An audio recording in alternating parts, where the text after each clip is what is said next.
Hello everyone. तो आज हम देखेंगे नर्सिंग के एग्जाम के इम्पोर्टेंट एमसीक्यू जो हर एक एग्जाम में पूछे जाते हैं और आगे भी पूछे जाने की संभावना है। तो ये बाइलिंगुअल स्टडी मटेरियल मतलब कि हिंदी और इंग्लिश दोनों भाषाओं में देखेंगे, जिससे हमें समझने में आसानी होगी।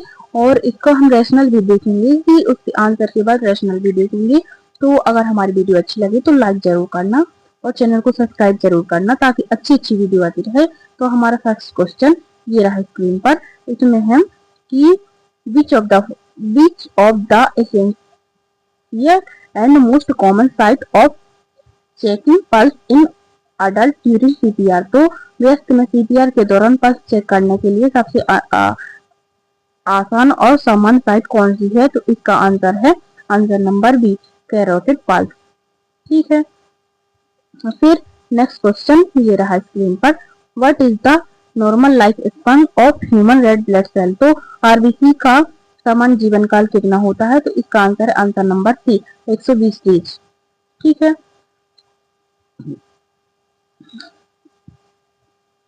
फिर नेक्स्ट क्वेश्चन ये रहा स्क्रीन पर।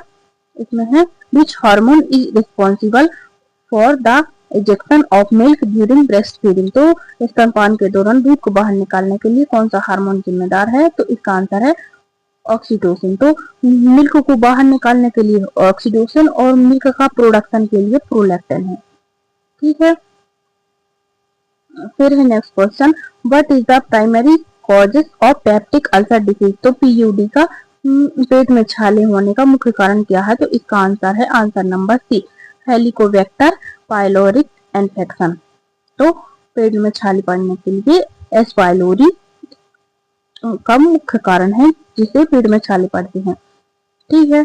फिर है नेक्स्ट क्वेश्चन ये रहा स्क्रीन पर। इसमें है विच of the following is the drug of choice for a patient with anaphylactic shock. तो एनाफाइलेक्टिक शॉक मतलब गंभीर एनर्जी रिएक्शन के लिए मरीज को ड्रग ऑफ चॉइस कौन सी है? तो इसका आंसर है आंसर नंबर बी, एड्रेनालाइन। तो एनाफाइलेक्टिक शॉक में क्या होता है कि गंभीर एलर्जी रिएक्शन होती है, जिससे एक इकट्ठा बीपी डाउन हो जाता है, जिससे हम क्या करते हैं कि इसमें क्या करते हैं कि हम एड्रेनालाइन ड्रग ऑफ चॉइस होती है जिसे मरीज को देते हैं। फिर है the baseline fetal heart rate मतलब FHR is a normal pregnancy is. तो एक सामान्य गर्भावस्था में भ्रूण की हृदय गति फीटल हार्ट रेट की बेसलाइन क्या होती है? तो इसका आंसर है आंसर नंबर सी, 120 से 160 बीट पर मिनट। ठीक है। फिर है हम नेक्स्ट क्वेश्चन हम देखेंगे ये रहा स्क्रीन पर। Which route of drug administration provide 100% bioavailability. तो कौन दवा देने का कौन सा मार्ग 100% दवा का पूरी तरह अवशोषित होना प्रदान करता है? तो इसका आंसर है answer number C, IV intravenous. तो इंट्रावेनस से क्या होता है कि ये जो दवा होती है वो डायरेक्ट हमारे ब्लड में जाती है और डायरेक्ट ब्लड के थ्रू हार्ट में जाती है और पूरे बॉडी की सर्कुलेशन में चली जाती है, जिससे क्या होता है कि 100% दवा का अवशोषण हो जाता है। ठीक है। फिर हम नेक्स्ट क्वेश्चन देखेंगे ये रहा स्क्रीन पर। Which of the following is called the power house of the cell. तो निम्नलिखित में से किसी कोशिका का पावर हाउस कहा जाता है? तो इसका आंसर है आंसर नंबर बी, माइटोकॉन्ड्रिया। ठीक है। फिर है नेक्स्ट क्वेश्चन ये रहा स्क्रीन पर। इसमें है what is the normal value of central venous pressure. तो सेंट्रल वेनस प्रेशर का सामान्य मान कितना होता है? तो इसका आंसर है आंसर नंबर बी, 5 से 10 mmHg। और अगर इसको CmH2O में देखें तो 3 से 8 CmH2O होता है। और अगर इसे हम mmHg में देखें तो 5 से 10 mmHg होता है सेंट्रल वेनस प्रेशर। ठीक है। फिर है next question. Deficiency of vitamin C causes which of the following disease. तो विटामिन सी की कमी से कौन सा रोग होता है? तो इसका आंसर है आंसर नंबर सी, स्कर्वी। ठीक है। फिर है नेक्स्ट क्वेश्चन ये रहा स्क्रीन पर। विच इम्यूनोग्लोबिन जिसे IG बोलते हैं can cross the placenta from mother to foetus. तो कौन सा इम्यूनोग्लोबिन माँ से भ्रूण में प्लेसेंटा को पार कर सकता है? तो इसका आंसर है आंसर नंबर सी, IgG, जो माता से बच्चे में ट्रांसफर होता है।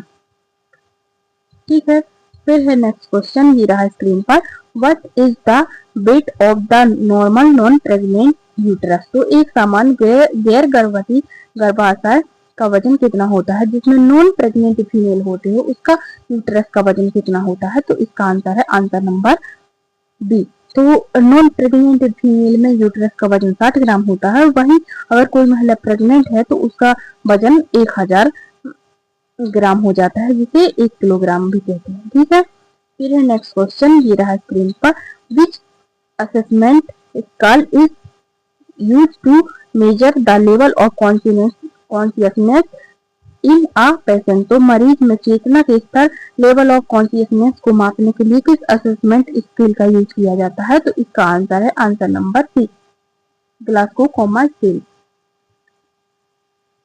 ठीक है, फिर है next question, Koplik spots are a characteristic diagnostic sign of which disease? तो कॉप्लिक के धब्बे इस बीमारी का एक विशिष्ट नैदानिक लक्षण है? तो इसका आंसर है आंसर नंबर बी, मेजल्स में कॉप्लिक स्पोर्ट पाए जाते हैं। ठीक है, फिर है नेक्स्ट क्वेश्चन, ये रहा स्क्रीन पर, which electrolyte imbalance is most commonly associated with digestive toxicity? तो डाइजेस्टिव टॉक्सिसिटी से कौन सा इलेक्ट्रोलाइट असंतुलन सबसे मुख्य रूप से जुड़ा हुआ है? तो इसका आंसर है आंसर नंबर बी, हाइपोकैलेमिया। फिर है next question, what is the colour code of the cannula use of for blood transfusion in adult? तो वयस्कों में रक्तदान मतलब ब्लड ट्रांसफ्यूजन के उपयोग के लिए किए जाने वाला कैनुला का कलर कोड क्या है? तो इसका आंसर है आंसर नंबर बी, ग्रीन, जो 18 ग्रेज का होता है। ये ब्लड ट्रांसफ्यूजन के लिए यूज किया जाता है। ठीक है, फिर है next question, who is known as founder of modern nursing? आधुनिक नर्सिंग के संस्थापक के रूप में किसे जाना जाता है? इसका answer number B, Florence Nightingale को। फिर है next question, what is the structural and functional unit of kidney? तो किडनी की संरचनात्मक एवं कार्यात्मक इकाई कौन सी है? तो इसका आंसर है आंसर नंबर बी, नेफ्रॉन। फिर नेक्स्ट क्वेश्चन, ये रहा स्क्रीन पर, what is the compression to ventilation ratio for in adult CPR for a single respirator? तो एक अकेले बचाने वाले द्वारा व्यस्त सीपीआर में चेस्ट कंप्रेशन और सांस लेने का अनुपात क्या है? 13:2, आंसर नंबर बी। फिर है next question, in which stage of labour does the expulsion of the placenta occur? तो प्रसव के किस चरण में प्लेसेंटा बाहर आता है? तो इसका आंसर है आंसर नंबर सी, स्टेज 3। तो फर्स्ट स्टेज में 10 सेंटीमीटर डायलेशन होता है, सेकंड स्टेज में फीटस बाहर आता है, थर्ड स्टेज में प्लेसेंटा बाहर आता है और फोर्थ स्टेज में ऑब्जर्वेशन करती है। ठीक है, तो ये थे हमारे 20 इम्पोर्टेंट MCQ। आशा करती हूँ आपको वीडियो अच्छी लगी हो। अगर वीडियो अच्छी लगी हो तो वीडियो को लाइक कीजिए, चैनल को सब्सक्राइब कीजिए ताकि अच्छी वीडियो आती रहे। धन्यवाद।